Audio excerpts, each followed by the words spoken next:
それではね、今日はキャンターの珍しいお車、ちょっとね、皆さんにご紹介したいと思います。で、これはね、キャンターのダブルキャブって言って、運転席の他にも扉があって、後ろにも人が乗れますよっていうのがダブルキャブなんですよ。で、そのダブルキャブの後ろに平ボデみたいになってて、ちょっと煽りは深いですかね、通常よりも。それにゲート。ゲートでも格納跳ね上げとかあるんですけど、このゲートは垂直ゲートって言って、垂直で動く、こういう機構がついてるんですよね。普通だとね、下からダンパーで上げ下げっていう機能になるんですけど、この車の場合は垂直っていうゲートになってます。どうしてこういう構造なのかね、ちょっとわからないんですけど、どんな内装でどんな装備なのかというのを見ていければなと思っております。フロント、こちらはね、メッキもついておりますね。メッキと、あとは室内もカメラがついてるんでね、安全装置等もついてるということなんでしょうかね。ヘッドライトに関しては三眼の LED のタイプですね。結構いろんな車にこちら流用されてて、例えば僕が見た限りでは、マイクロバスのローザとか、あとはエアロクイーン、大型バスですね。もうこのヘッドライトだと思います。そういったね、流用されてて、このでもヘッドライトかっこいいですよ。三眼でポジションがつくのでね、フォグランプも LED になってるというね、非常にスタイリッシュでかっこいいですね。で、ベースがシルバーというか、シャンパンゴールドみたいなお色になっております。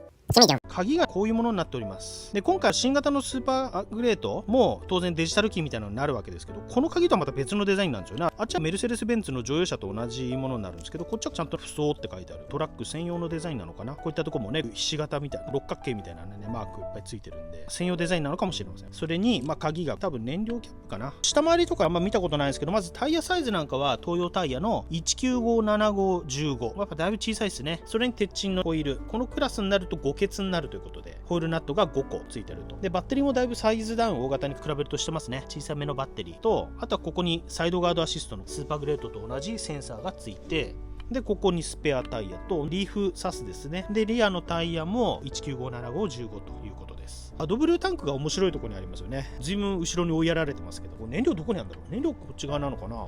本当燃料タンクこっちだ。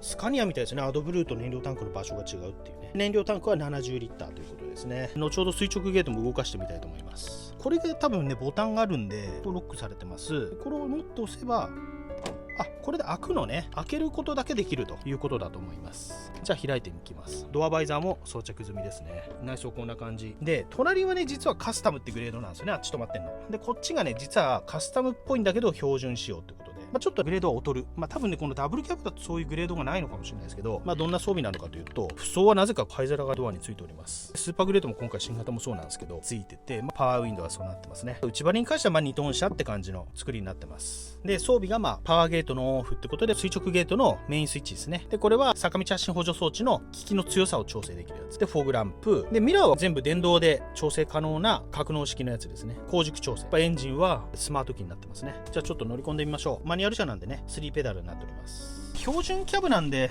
隣が近い。一応3名掛けですね、フロントは。この辺りも Bluetooth 対応のオーディオだったり、エアコンに関しては普通の風量を変えるやつですね。1、2とか。で、補助装置のメインスイッチ、車線逸脱、プリクラッシュのオフボタンですね。これはアイドリングストップをオフにするやつ。で、ヒーターミラー。で、すす焼き。横滑りのオフとかね。シガーがついて。で、ここがカップホルダーですね。で、センサーついて、ライトは、LED になってんだ。あと物入れがね、A4 サイズとか入るのが。で、バイザーがついてるという感じですね。じゃあ始動してみましょうか、エンジン。これ何 cc なんですかね。排気量は 3000cc ぐらいですね。音はね、アドブルーの表示と燃料の表示とメーターもでもかっこいいですね。で、インフォメーションディスプレイは大型と比べるとシンプルですけど見やすいですね。緑のデザインでウインカーこんな感じ。で、ヘッドライトオートもあるんですね。ワイパーも調整式になってるんですね。昔の安い車だとね、3パターンぐらいしか選べなかったんですけど、それ相応の装備になってます。ミラーすげえ、両方開く。運転席側もね、助手席側もミラーが格納するという。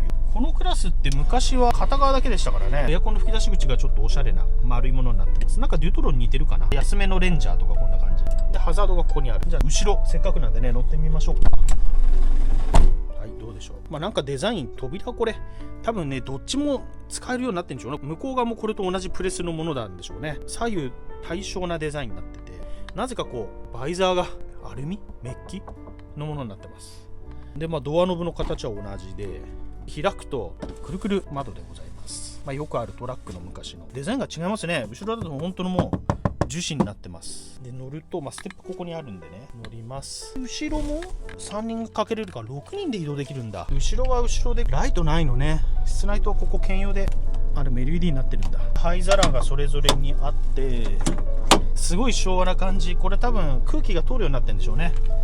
でここで、リアのエアコンと両方使えるのかな。クールホットとなってて、ハイとかにすれば出ますね。下からゴー言ってますけど、普通にでも涼しいですね。本当に移動するだけだから、カップホルダーとかなんもないからね、ここにみんなつけるのかな。それぞれに一応エアコンが出るようになってて、ホットはホットでできますし、足元ってなってるんですけど、足元の吹き出し口どこにあるんだろう。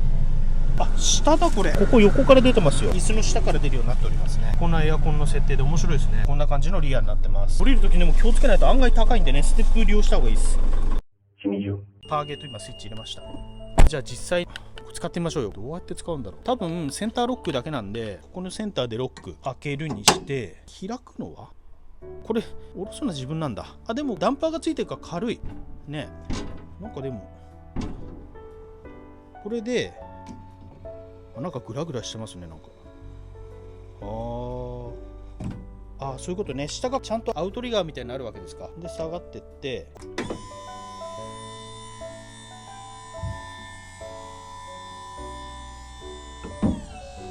やっぱここで終わりだから、これ跳ね上げは自分でやらなきゃいけないね。でも軽いわほんと。こういう感じですね。でこれを閉めなかったらね、走り出したらブーンっていくんでね、ちょっとこれだけ気をつけないといけないんで、必ずロックをしてここを確認するということですね。プレスゲートって言うんですね。極東産のパワーゲートの種類なんでしょうかね。最大積載量2トンとね、すごいですよね。 3000cc のトラックで2トン詰めて走れちゃうっていう。今でいう4トン車なんてそれこそね、パワーゲートをつけたら2トンちょいしか積めないんで、積載重量的には変わらないですからね、この車とそんなに。っていうことで、こちらはねちょっと終わりにしましょう。で次、しみじゅん。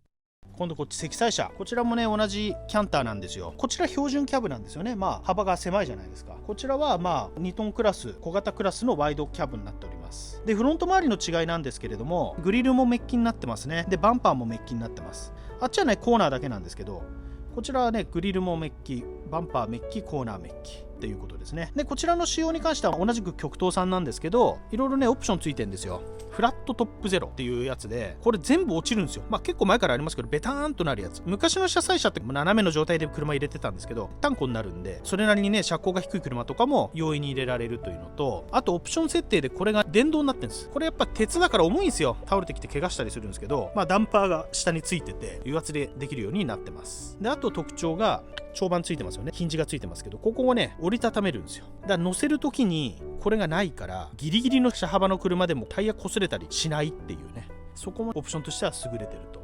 あとはウィンチついたり、すごい張り方してますよね。伸ばしておくんですね、ウィンチを。ウィンチが横についてるんですね。なんか珍しいね。昔はこう真ん中だったんですけどね、横から巻いてこう行くのか。どうなってんのこれ。手動でガリガリやるやつなんですね。そのガチャガチャのウィンチが2箇所と、こう電動が1箇所ってことか。作業中のライトとかね。で横はマーカーですかね、ついてて、タンクこちら100ですね。でアドブルも一緒になってるんで、この道具車と比べるとこちらの方が燃料の供給はしやすいということです。でこちらは6ケツになってますね。やっぱ車格が変わるからかな。あちらね5ケツでしたけど、こちら6ケツということで、タイヤサイズも少し大きくなってて、225の 8017.5 ということです。それではねちょっと開けてみましょう。これも今鍵持ってる手で開けられます。どうですか、内装違いますかね。若干違うか。まずパッと見て違うのは、ここがシルバー褐色になってますね。ちょっと高級感があるっていう感じです。で中は、シート地も違うね。このデザインが赤黒みたいな、ちょっとスポーティーな感じになってます。ちなみにクッションシートもねついてます。ダイヤルを回すと減衰力調整ができるようになっております。でこういうエアコンの吹き出し口も銀の褐色になってて、ここもそうですしね。スイッチ関係はこれなんだろう、 PTO か。後ろのこれ上げ下げするのに動力切り替える PTO 付きですね。坂道発進、フォグランプ、後軸調整で、ミラーもおそらく両方開くタイプ。スイッチ量は同じですかね。であとアイドリングストップとか室内灯のボタンがありますから、ちょっと大きいね LED がついております。あとはこの辺一緒ですね。ヒーターミラーとかすす焼きで、オーディオも多分上位になるとここに CD も入るんですけど、ないタイプだけど、Bluetooth で例えば iPhone とかとね接続ができます。エアコンがオートエアコンで温度になってますね。こっちは電球なんだ。なんか退化してますね。あちらのキャンターは LED でしたけど、ここは電球です。で物入れがまあ両方についてますね。あちらの道具車は片方だけでしたけど、こっちにも物入れがついてると。3人乗りだけどだいぶワイドだから横が広いです。よく昔僕寝てましたよ、昼寝とか2トン車乗ってる時にやってましたね。でこの辺の作りがちょっと違うのかな。サイドブレーキがこういうホイールパーク式になってます。なんで違う、ホイールパーク式してもないね。電動のワイヤーなんだね。今ガラガラガラっと落として、これ何なんですかね今開けちゃったけど、ここがなんか壊れた時にこれ手動でやるのかな。ちょっとね怖いんであれですけど、もう一回引いてみます。開けた状態だったら分かんのかな。